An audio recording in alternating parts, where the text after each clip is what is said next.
And now back to Static Shock. I guess before we get into that, let's talk about the good old characters of the show. Let's start off with our main protagonist here. Okay, so as I said, this series centers around Virgil Hawkins, who basically becomes a superhero named Static. He's only 14 when he starts off his career as a superhero. Virgil is a very relatable character because he basically was bullied a lot by, well, future supervillain Hot Streak, who I think we've unanimously decided is a dick. I just want to point out, not only was he bullied a lot, he had a rough life growing up without a mom and stuff after certain thing. To make a long story short, his mom unfortunately died in the line of duty as a medic. I know what you've gone through. I lost my mom too. I could show you something even cooler. I could show you a real gun. What? My dad bought it for protection. Want to see? No, I hate guns. My mom was killed by one. It was an accident, but listen, I gotta go. This is because of gang violence. So technically speaking, his mom technically died due to gang violence, and ironically, he gets wrapped up in it himself, and which results in his powers. So something that he hated with a fiery passion ended up leading to something he enjoys, which is being a superhero. But essentially, Static has a lot to his name as a superhero, even as a teenager.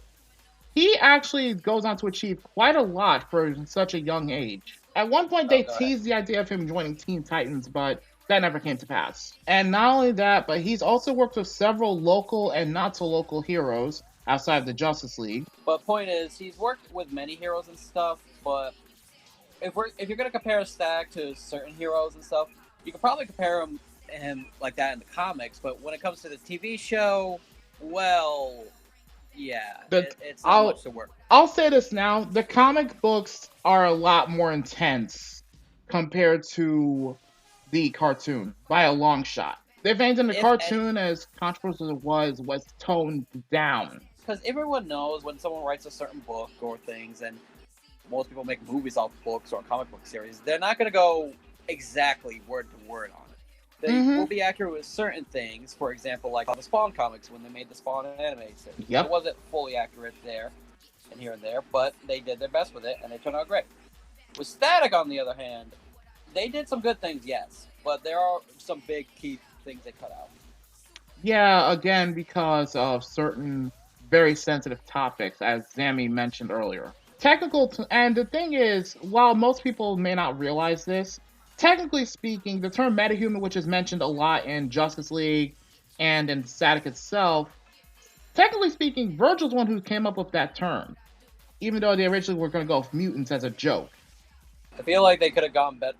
I feel like that's a better name than the whole term Bang Baby thing. Well, to be fair, Bang Babies were literally just referring to those who were at the Big Bang, so there you go. Well, yeah, but you know how people can take that the wrong way and shit? True. Especially in this community. Ain't that the truth? Next Point is, though, go ahead. But like I said, Virgil's a good hero and stuff. He's got some great potential, but he just has a long way to go until he's... Yes, he does. But at the same time, he kind of has a soul. Like, ever since he got a superhero, like, in some episodes, he became a superhero in some episodes, like, he has this, like, ego thing. Like, he's egotistical, like, not self-centered, but... Which is normal for a teenager. I mean, yeah. I'd actually have to agree with Crossy, because if you guys remember that one episode when he took his girl out on a date, she actually got injured. I just want to point out, things about superheroes, love life is never going to be easy for you. Especially with secret identity. It's not just in the comics, but it's proven in many shows and other comics as well, because, like, here's the thing. That's why people have secret identities, or they try to not get to love lives when relationships, because they're going to... if you're gonna come at it as your normal self or as the hero, villains are gonna just take that as an advantage, if anything. That is very true. I mean, let's compare. How many times has Lois Lane been kidnapped, and she always has, and it's because mostly Superman rescues her? Do we really need to count that? Because, good lord, that's too many. I'm just saying as an example how superheroes and love lives don't always mix. Unless it's with other superheroes, because they can take care of themselves. But I just want to point out, I don't think Static is, like, egotistical in a way. I feel like the word you're looking for is a bit cocky. Yeah. Cocky, there we go. That's the word I was looking for. Cocky is definitely one. I didn't know why I said egotistical, but I was thinking of cocky. Egotistical is where he would be full of himself. Cocky is when he just got too confident or overconfident and like saying he could do this. Like he could probably say like, "Oh, I could be all these, everybody do everything by myself" and things like that. Oh God! You know this isn't the way, Static. Hey, Puff got that girl hurt bad. Instead of handling business, you were showing off again.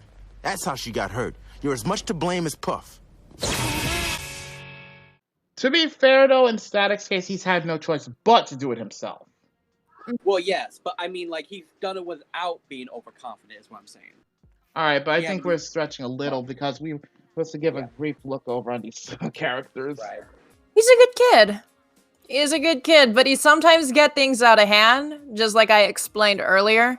Mm-hmm. If maybe he focused a little bit more, then, you know, he would get the job done. Other than that, he's a good kid. He's really funny. Got a good sense of humor.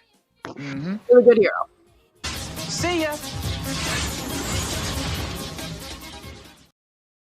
Let's move on to his good pal Richie. He's a super genius who makes his own tech, and in fact, he is actually a late bloomer as a bang baby. That doesn't make any sense. Why am I changing now? I wasn't even at the Big Bang. Yeah, but you were with me right after I got gassed, and my clothes reeked of the stuff. Maybe that's how you got infected, and it's been dormant in you all this time. Because of his super intelligence, he's developed pretty much a lot of Virgil's gadgets such as his zap caps and such, but eventually he becomes his own superhero basically as gear. Richie is unfortunately not immune to, you know, I guess you want to say being jealous, or so to speak. I mean, he's only human. To make a long story short, he had to deal with a brief stint of his father being a racist douche, which caused a little tension. He hates me.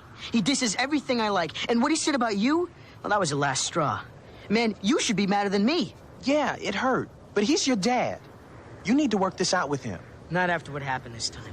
And as for the jealousy part, I can understand it a bit. As kids nowadays, back then, and probably still today, kids always dreamed about having superpowers and shit, you know? Yeah, and the fact that he was seeing Virgil kind of live that says something.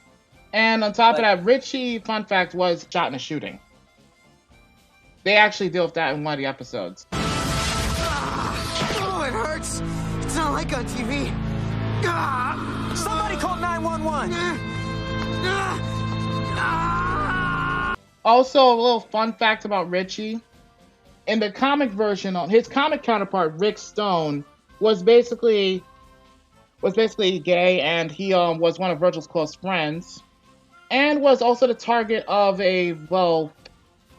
basically a hate rally. Richie's definitely not a superpower kid, but if anything, he's got very smart intelligence, and that whole Bang Baby incident situation, it really increased his intelligence even more. Pretty much, and that was literally because, as Virgil theorized and was proven correct on, because some leftover bits of it from the chemical he got accidentally soaked with rubbed off on Richie. And not only that, the whole super smartness even got to the point where Brainiac would try to take control of it. I mean, he's not the typical,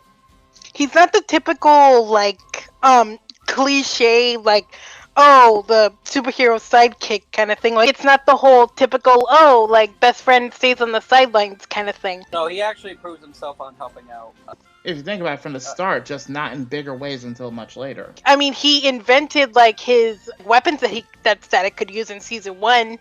I mean, that would give you some subtle hints that, like, the whole Bang Baby bits that he got kind of, like, is in there, but it's dormant still.